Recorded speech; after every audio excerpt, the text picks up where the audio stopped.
প্রধান কেন্দ্র শ্রীধাম মায়াপুর সহ বিশ্বব্যাপী বিভিন্ন শাখা কেন্দ্রে ভগবান শ্রীকৃষ্ণের 5252তম শুভ আবির্ভাব তিথি তথা জন্মাষ্টমী মহোৎসব পালিত হতে চলেছে যথাযথ ধর্মীয় মর্যাদা ও রীতিনীতি মেনে। এদিন সকাল থেকে শুরু হয় তার প্রস্তুতি, আর এই উৎসবকে কেন্দ্র করে উপস্থিত হয়েছে বহু দূর দূরান্ত থেকে আগত অসংখ্য ভক্তবৃন্দ। ইস্কন সূত্রে জানা যায়, এদিন সকাল 10টার পর শুরু হয় বিশেষ পূজা ও হোমযজ্ঞ। ইস্কন সূত্রে আরও জানা যায়, আজ 16ই আগস্ট 2025 শনিবার পালন করা হবে শ্রীকৃষ্ণের আবির্ভাব শুভ জন্মাষ্টমী ও আগামীকাল 17ই আগস্ট 2025 রবিবার পালিত হবে নন্দোৎসব। সহ ইস্কন প্রতিষ্ঠাতা আচার্য এসি ভক্তি বেদান্ত স্বামী প্রভুপাদের 129তম জন্মজয়ন্তী পালন করা হবে। দেশ বিদেশের অসংখ্য ভক্ত সমাগম শুরু হয়েছে। এই উৎসবকে কেন্দ্র করে কঠোরভাবে নজর রাখা হয় সার্বিক নিরাপত্তা ব্যবস্থা। ভগবান শ্রীকৃষ্ণ ভাদ্র মাসের কৃষ্ণপক্ষের অষ্টমী তিথিতে রাতের 7 প্রহরের পর অষ্টম প্রহরে এক সংকটময় সময়ে শঙ্খচক্র গদা পদ্মধারী রূপে দুর্যোগ দুর্বিপাকের মধ্যে মথুরায় কংসের কারাগারে আবির্ভূত হয়েছিলেন।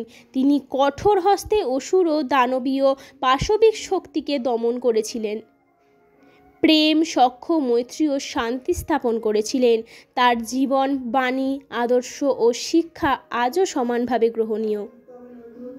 আজও বিশ্বব্যাপী দুর্বলের উপর চলেছে সবলের অত্যাচার, সংকীর্ণ রাজনীতির স্বার্থে চলেছে মনুষ্যত্বের অবমাননা। মানব সমাজ বিভ্রান্ত ও দিশেহারা, গোটা বিশ্বে ত্রাসের জন্য ধাবমান দুষ্টগ্রহ। এই সংকটময় সময়ে মানব সমাজকে রক্ষাকল্পে তিনি স্বমহিমায় কঠোর হস্তে গ্লানি দূর করে ধর্ম সংস্থাপন করেন। শুভ জন্মাষ্টমীতে যুগ অবতারের চরণে এই আমাদের ঐকান্তিক প্রার্থনা। হরে কৃষ্ণ। সবাইকে শুভ জন্মাষ্টমী। আজকে শ্রীকৃষ্ণের জন্মদিবস, তো তার জন্য আমাদের সকাল ভোর 4:30 থেকে মঙ্গলারতি তার দর্শন করার জন্য রাধা মাধবকে বিভিন্ন দেশ বিদেশে অনেক ভক্তরা এখানে সমাগম হয়েছে। তার জন্য বিভিন্ন সিকিউরিটি আর পুলিশ থেকে ক্রাউড কন্ট্রোল অ্যারেঞ্জমেন্ট করা হয়েছে, যেহেতু সবাই সুস্থভাবে দর্শন করতে পারে ভগবানের। তার থেকে আজকে পুরো দিন ভগবানের নাম কীর্তন চলবে।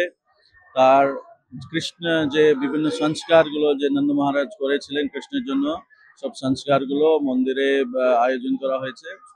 তারপরে আমাদের রাত্রে 10টার সময় ভগবানের মহাভিষেক হবে। তারপরে আরতি আর অনেক বিভিন্ন প্রকার প্রসাদ ভগবানের জন্য আয়োজন করা হয়েছে।